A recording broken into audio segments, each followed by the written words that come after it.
Hello, I'm Dr. Greg Jossart, and I have prepared and narrated this brief tutorial for you. I think you will find it informative when considering this surgery. GERD is the flow of acid from the stomach up into the esophagus and even up to the back of the throat. It is more common in obesity, during pregnancy, with some medications, smoking, and with certain foods and beverages.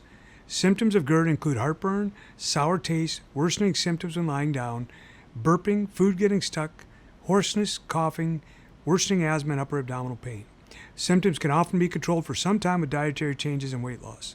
For those whose symptoms are not controlled, antacid medications can treat symptoms effectively. Some patients will have a hiatal hernia that contributes to the symptoms, and the medications do not control the symptoms well enough.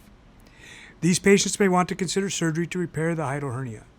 Complications of GERD include scarring, bleeding, and even cancer of the esophagus.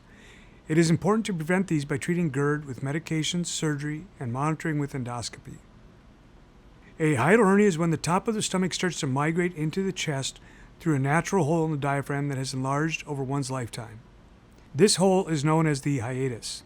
This hole slowly enlarges and lets the stomach slide or move upward into the chest, and this often makes acid reflux worse. Hiatal hernias are a spectrum of symptoms and size. A hiatal hernia can be small with just an inch or two of stomach sliding into the chest, or very large with the entire stomach in the chest. Some patients may have no symptoms at all. Some may just have mild heartburn. Some patients may have symptoms of vomiting that may be a sign that the stomach is twisted or stuck in the chest. This is known as a paraesophageal hiatal hernia. We often use the words incarcerated and strangulation to explain what is happening. These images are photographs taken during surgery of different sizes or types of hiatal hernias. A small hiatal hernia with only an inch or two of stomach sliding into the chest, a moderate-sized sliding hiatal hernia with the top third of the stomach sliding into the chest, an incarcerated hiatal hernia with the top third of the stomach stuck in the chest, a giant paraesophageal hiatal hernia with the entire stomach in the chest. The upper GI X-ray reveals a moderate-sized hernia above the diaphragm and between the lungs. Indications for having surgery to repair the hiatal hernia include breakthrough symptoms on medications, worsening symptoms such as vomiting and food blockages, and very large or giant paraesophageal hiatal hernias that are at risk for incarceration and volvulus. The operation is always done through 5 small incisions with a small risk of needing a larger incision.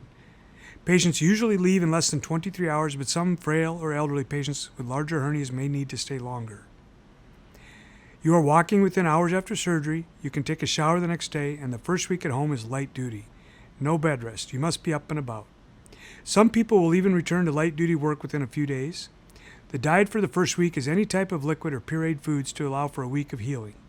After 1 week, you slowly introduce regular foods into your diet. This is a 13-second video of what a giant paraesophageal hiatal hernia looks like at the start of surgery.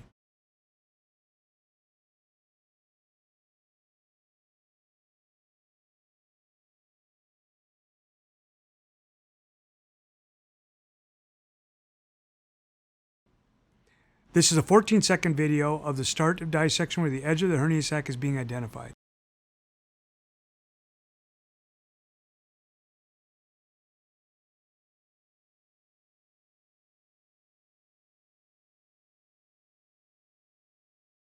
This is a still photo of the dissection completed with the stomach no longer in the chest and the esophagus and vagus nerve identified in the abdomen. This is a still photo of the hiatus sutured closed around the esophagus. There are numerous types of repairs that are historically associated with the surgeons who describe their unique method. These include Nissen, Hill, Dor, Toupet, Rossetti, Belsey Mark IV, and others. This slide reveals a simple closure of the hiatus around the esophagus, and additional sutures can be placed to secure the stomach and the abdomen. This is called a cardiopexy. A Nissen Fundoplication involves wrapping stomach around the esophagus to create an area of compression or narrowing that prevents the reflux or symptoms of GERD. The type of surgery chosen depends on the size of the hernia, the patient's symptoms and preferences, and can be discussed in detail during an office visit. The usual risks or complications of abdominal operations such as bleeding and infection are very low. Side effects such as difficulty swallowing and bloating are usually due to bad dietary decisions and usually improve over the first few months. Recurrence is the most common problem with all hernia operations, and the hiatal hernia repair generally has a 5-year recurrence rate of 20%. That means 20% of patients would need it repaired a second time within the next 5 years. This is more likely in patients who gain weight, patients with large hernias, smokers, repetitive heavy lifting, traumatic events such as a car accident, and patients who need to take oral steroids. In my practice, my 9-year recurrence rate is only 4%, which is much less than the 20% recurrence at 5 years. Thanks for taking the time to watch this video, and I hope you found it helpful. Feel free to contact my office directly for more information.